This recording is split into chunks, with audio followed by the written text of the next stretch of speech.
کو for example اللہ نہ کرے کہ ذرا سا سلو لرنر ہے, بہت زیادہ نہیں ہے, تھوڑا سا لرنر ہے, پرابلم ہے, تو ایک ٹپ یہ ہے کہ اب چاندی بھی اتنی مہنگی ہو گئی ہے, چلے چاندی کا برتن تو مشکل ہے, پیور چاندی کا ٹکڑا لے لیں, ہاں پیور چاندی کا پیس لے لیں چھوٹا سا, اور رات کو پانی کے اندر ڈرنکنگ واٹر میں ڈال دیں گلاس میں, اس کو ڈھانک دیں, صبح وہ پانی روز پلایا کریں, پھر رات کو پھر چاندی کی ڈال دیں اور پھر اس کو پانی پلایا کریں, وہ اس کو بڑا ہیلپ کرتا ہے بچے. تو جو سلو لرنر نہیں بھی ہے فرسٹ وہ بھی پی سکتے ہیں. یہ کیا کوئی متھ ہے کہ یہ ریالٹی ہے, باداموں کا چکر؟ کوئی چیز دیکھیں, جو چیز آج فکشن ہے کل ریالٹی ہوگی. بہت ساری چیزیں متھ ہے, مگر کچھ چیزیں متھ نہیں ہے. اب پرابلم یہ کہ یا تو ہم سب کو متھ سمجھتے ہیں, اگر کوئی چیز استعمال کرنے سے آپ کو فائدہ ہوتی ہے تو کیا فرق پڑتا ہے؟ بادام سے کوئی نقصان تو نہیں ہے نا. نہیں. اومیگا 3 فش آئل ہے, they are excellent. Should have it. Fish oil, omega 3 fish oil لے, اور ایک جنسنگ روٹ آتی ہے وہ بھی ملتی ہے, اصلی تو شاید نہیں ملتی, مل جائے مشکل, ایکسلنٹ فار یور برین. سو یہ چیزیں پلیز یاد رکھیے, بڑے مشکل نام ہے اومیگا 3 فش آئل, اور وہ دوسرا مجھے نام جنسنگ. ایک خاص قسم کی روٹ ہوتی ہے, اور یہ سخت برف کے اندر ہوتی ہے, اور یہ اتنی گرم ہوتی ہے, اگر یہ یوز کریں تو اٹس ریمارکیبل. ریمارکیبل. اگر جس کو جو چیزیں بتا رہے ہیں اگر آپ کو یہ مل سکتی ہیں, please have them, because posture should be very comfortable when you are studying. Body posture بڑا, بچے کبھی یوں ہو کے پڑھ رہا ہے, کوئی یوں, کوئی ٹانگیں لمبی کی ہے, کوئی پیچھے. جتنا آپ کا پوسچر کے اندر بلڈ سرکولیشن برین کی طرف کم جائے گا, اتنا ایشو ہوگا. ٹھیک ہے. تو پریپریشن کے اندر planning is very important, time table is important. Planning کے اندر آپ نے 2-3 چیزوں کا خیال رکھنا ہے کہ آپ نے واٹر انٹیک اپنی لینی ہے, پراپر رکھنی ہے, پوسچر کا خیال رکھنا ہے, اور اپنی اسٹڈیز کے پلان کے ساتھ ساتھ جہاں اسٹڈی کرنی ہے اس کی بھی آپ نے پلاننگ کرنی ہے کہ جی نیچرل لائٹ ہونی چاہیے, اور وینٹیلیشن ایئر کا بہت پراپر ہونا چاہیے, so that your brain could have the oxygen, so that you could concentrate on the subject. ماضی میں دیکھو دنیا میں بہت بڑے بڑے آدمی جو بنے, ان میں سے اکثر کی زندگی دیکھو تو پتہ چلا کہ وہ جی درخت کے نیچے بیٹھ کے پڑھا کرتے تھے. ٹھیک. اور بعض کے گھر کے اندر روشنی نہیں ہوتی تھی, لائٹ نہیں ہوتی تھی, تو وہ جا کے پارک میں ایک بلب کے نیچے بیٹھ کے پڑھتے تھے, and they turned out to be. اب یہ ہو گیا ہمارے بھائی, بہت سارے اسٹیپ ریویو لے لیتے ہیں. ڈیزائر سے ہمارے اسٹرینتھ اینڈ ویکنیسز سے, وہاں پر آئے ہم ہیلتھ پہ, ہمارے پریپریشن پہ. اب آ گیا جی سب سے مشکل, exams. Now what is an exam? Basically exam ایک ٹیسٹ ہوتا ہے. ٹھیک ہے. اب وہ ٹیسٹ یہ ہوتا ہے کہ جس سے آپ کو پتہ چلتا ہے کہ آپ کہاں, ویئر ڈو یو اسٹینڈ, آپ کہاں پہ ہیں. ٹھیک ہے. ٹھیک ہے. تو ہر زندگی میں انسان کو ہر لمحے ٹیسٹ سے گزرنا پڑتا ہے. True. Every moment there is a test. آپ ڈرائیونگ سیکھتے, ڈرائیونگ کا ٹیسٹ ہوتا ہے. کیوں ٹیسٹ ہوتا ہے؟ تاکہ آپ روڈ پہ جب گاڑی لے کے جائیں تو آپ کی اپنی جان کی بھی حفاظت ہو, دوسروں کی بھی ہو. تو that's why you have to clear that test. تو ایگزام کا ایک ہوا بنا ہے ہمارے دماغ میں, اینڈ سم ہاؤ ایک فیئر ایسوسیٹڈ ہے اس کے ساتھ کہ ایگزام پتہ نہیں کیا چیز ہو جائے گی, اور کوئی فرق نہیں پڑتا. ایگزام کو مائنڈ کے اندر جو کنسپٹ آپ کا اس کو چینج کرنا ہوگا. ایگزام کو ایک چیلنج کے طور پہ لیں کہ challenge for me to check کہ میرے میں دم ہے کہ نہیں ہے. تو آج ہم اس بورڈ میں سے ایگزام ہٹا دیتے ہیں, اٹس اے چیلنج. ہم یہاں لکھتے ہیں چیلنج, اور اپنی زندگی میں آپ اس کو بھی ایک چیلنج کی طرح لیں. ٹھیک ہے. So that you could do wonders in your life and change this word from exam to challenge. Challenge رکھو. Exam is always a challenge. It's a challenge for you. آپ کو پتا چلے گا کہ میں کہاں اسٹے کروں. تبھی آپ نے کہا تھا ہوم چیلنج. اسی لیے ہوم ورک کو بھی ہم نے ہوم چیلنج, ہم نے بچوں کو ہوم چیلنج کرو, چیلنج ہے یہ. ٹھیک ہے. ہم ایک چھوٹی سی بریک لیتے ہیں, بریک پہ ہم جاتے ہیں. آپ یہ بریک پہ جانا بھی ایک چیلنج ہے, تو یہ آپ کا چیلنج ہے بریک میں سے جلدی سے بریک پہ جائیں, جلدی سے بریک سے واپس آئیں, so that we could continue and finish this timeline today.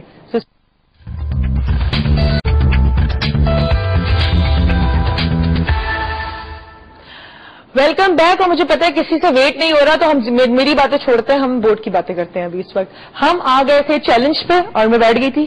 Us challenge پہ آپ نے مجھ سے بریک میں لکھا ہے recollection and creative visualization. What is recollection? Why? Recollection کوئی بھی کر سکتا ہے, اسٹوڈنٹ بھی کر سکتا ہے, بزنس مین بھی کر سکتا ہے, اور جو کہتا ہے مجھے میموری کا, وہ تو ریفلیکشن کر سکتا ہے نا. What is recollection? Recollection is اس انفارمیشن کو جو آپ کے پاس آلریڈی ہے اس کو واپس لینا. تو یاد کرنا اینڈ ریکلیکشن, یا ریمبرنگ اور recollection is the same thing. اچھا, اگر میں آپ سے سوال پوچھوں, فار ایگزامپل مجھے اپنا 2 کا ٹیبل یاد ہے, ٹھیک ہے, بٹ جیسے میں ایگزام میں گئی تو میں 2 کا ٹیبل نہیں یاد کر پائی, تو اس کو آپ ریکلیکشن کہیں گے؟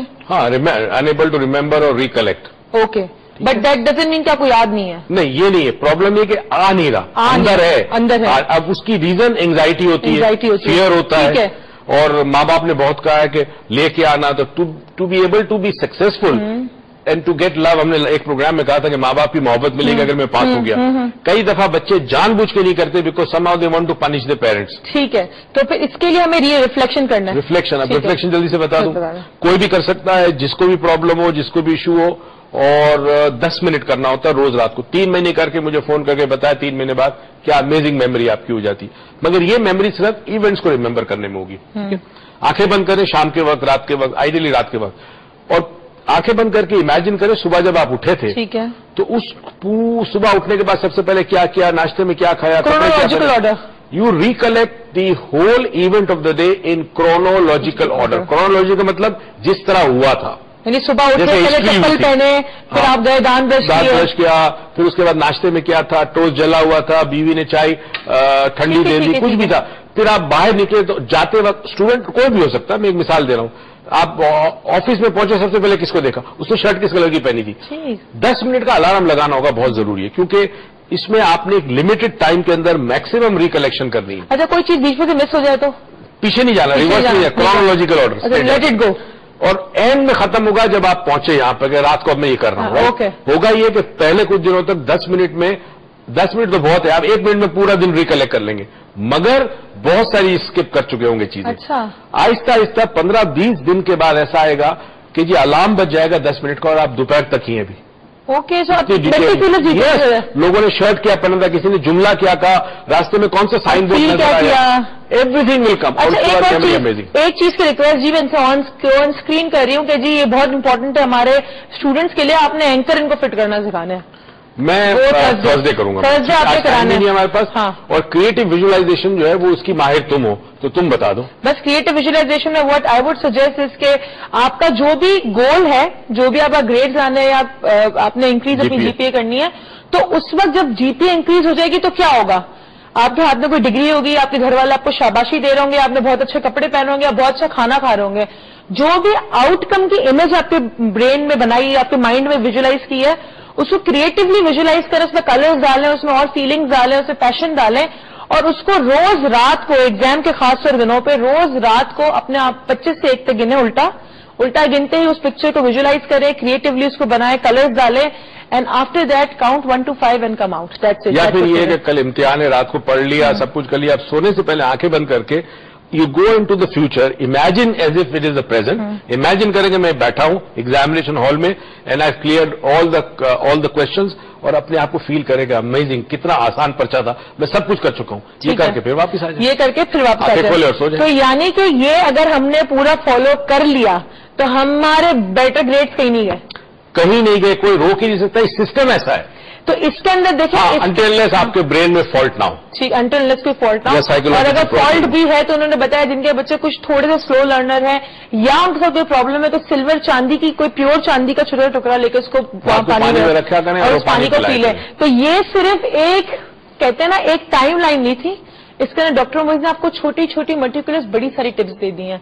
اور اگر آپ سے کوئی ٹپ مس ہو گئی ہے تو کل کا ریپیٹ ٹیلی کاسٹ دیکھیں, یا تو آپ یا پھر یوٹیوب پہ جا کے دیکھ لیں, ہمارے ڈاکٹر موئز لاؤنج کا جو فین پیج ہے فیس بک پہ, وہاں جا کے آپ یوٹیوب پہ جو اپلوڈ ہوتے ہیں وہاں جا کے دیکھ لیں. Please don't forget anything, is because these all things are really important for your kid and yourself. اور اس میں صرف بچوں کے لیے نہیں, اس میں ایگزیکٹو کے لیے بھی ٹپس تھی, اس کے اندر ہاؤس وائف کے لیے ٹپس تھی, اس کے اندر اسٹوڈنٹس کے لیے ٹپس تھی. تو please follow it, and I am sure on Thursday doctor Moiz کے پاس اور ایسی بڑی ساری چیزیں جو ڈاکٹر موئز نے آپ سے اور بھی شیئر کرنی ہے. جہاں تک کہ میرے سوال میرے ریڈل کا جواب تھا تو آئی ایم سوری ٹو سے کوئی بھی نہیں دے پایا, نہ ہی تو اس کا جواب برین ہے, نہ ہی تو اس کا جواب, اس کا جواب بھی ڈاکٹر موئز دیں گے.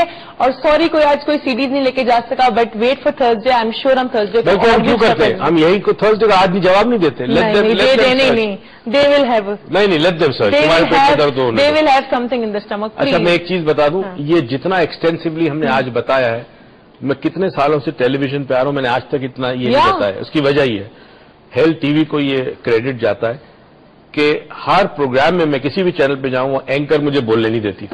تو یہاں میری بیٹی بیٹھی ہے, اگر کوئی اور اینکر ہوتی تو یہ نہ ہوتا. تو thank you so much health T V for making me a co host with him so that he could give his all precious knowledge to the viewers. Thank you so much. چلے تو میں آ جاتا ہوں جی, as usual conclusion پہ آتے ہیں, اور مجھے نہیں پتا کہ کتنی دیر ہے. بہرحال ایک انٹرسٹنگ میں اسٹوری آپ کو سنانا چاہتا ہوں. اور اسٹوری ہے پیشن سے، جو ہم نے ڈیزائر سے شروع کیا. ڈیزائر برننگ ہونی چاہیے، اسے پیشن بھی کہتے ہیں. ایک نوجوان تھا، اسے علم حاصل کرنے کا بڑا شوق تھا. ڈھونڈتا ڈھونڈتا وہ سقراط کے پاس آیا. سقراط کو کہتا ہے کہ مجھے تمہیں شاگردی میں لے لو، مجھے تم سے علم نالج سیکھنی ہے، علم لینا ہے. سقراط 1-2 دن تک تو برداشت کرتا رہا. اس کے بعد اس نے دیکھا کہ لڑکے کے اندر وہ پیشن نہیں ہے، ڈیزائر نہیں. ایک دن اس کو لے کے وہ سمندر کے کنارے گیا. اس کو کہا میرے ساتھ پانی کے اندر آ. وہ سمجھا شاید سقراط نہانا چاہتا ہے، سقراط کے ساتھ ساتھ چلا گیا. جب وہ نیک تک آ گئے، یعنی یہاں تک پانی میں آ گئے، تو سقراط نے اس لڑکے کے سر پہ اپنا ہاتھ رکھا اور زور سے اس کو پش کیا اور وہ سیدھا پانی کے اندر، اور ہاتھ دبا کے رکھا، اس کا سر دبا کے اندر رکھا. وہ بڑی جد و جہد کرتا رہا. اس کے بعد اس سے بال پکڑ کے نکالا اور اسے پوچھا کیا چاہیے، سیکھنے آیا میرے پاس، کیا سیکھے گا تو؟ اس نے کہا مجھے نالج چاہیے. اس نے پھر اس کو دھکا دیا، پھر نیچے گیا. کچھ دیر کے بعد پھر باہر نکالا. اب بتا کیا چاہیے، نالج نہیں چاہیے تجھے، علم چاہیے؟ اس نے کہا علم چاہیے. پھر اس کو دھکا دیا، پھر دبا کے رکھا. اب جب لڑکے کو سانس نہیں آ رہی تھی اور اب تیسری مرتبہ وہ گیا اور جب اوپر کھینچا ہے، اسے پوچھا تجھے کیا چاہیے؟ اس نے کہا ہوا ہوا ہوا، یعنی جینا ہے، اس کو سانس چاہیے، سانس چاہیے. تو اس وقت سقراط نے اس سے کہا کہ اب اس وقت جب تو مانگ رہا تھا سانس، کیونکہ تجھے پتا تھا کہ اب سانس کے علاوہ تجھے کچھ نہیں چاہیے، جب یہ پیشن، یہ کیفیت، یہ تڑپ تیرے اندر پیدا ہو جائے کہ مجھے صرف علم چاہیے اور علم کے علاوہ کچھ بھی نہیں چاہیے، تو پھر تو علم حاصل کر سکتا ہے، ورنہ بیکار ہے، تجھے علم حاصل نہیں کر سکتا. تو اگر ہم نے چند کتابیں پڑھ لی، کچھ ڈگریاں لے لی، تو اس کا یہ مطلب نہیں ہے کہ ہم نے علم حاصل کر لیا. گدھے کے اوپر 100 کتابیں رکھنے سے گدھا جو ہے وہ عالم نہیں بن جاتا، انٹلیکچوئل نہیں بن جاتا، پروفیسر یا ڈاکٹر نہیں بن سکتا. ہم چاہیں گے آپ کو کہ ہمیں آج جو ہم نے آپ کو پروسیس سمجھایا ہے، برائے کرم اس پہ عمل کیجیے گا. میری یہ خواہش ہے کہ کل مجھے آپ کہیں پر ملے تو آپ مجھ سے کہیں کہ آپ نے یہ پروسیس استعمال کر کر اپنے گریڈز امپروو کیے. آلدو پرسنلی میں گریڈز پہ بلیو نہیں کرتا، مگر میرا بلیو ذاتی ہے، کیونکہ میں وہ شخص ہوں جو کریٹ کرتا ہوں اپنا راستہ. جب تک آپ میں یہ صلاحیت پیدا نہ ہو جائے کہ آپ اپنے لیے اپنا راستہ کریٹ کر سکے، کسی اور کے راستے پہ نہ چلے، تب تک گریڈز آپ کے لیے امپورٹنٹ ہے. اس دعا اور امید کے ساتھ کہ پروردگار آپ کی زندگی میں بے تحاشا خوشیاں دے اور توفیق دے کہ خوشیاں آپ دوسروں میں بانٹیں. پاکستان پائندہ باد.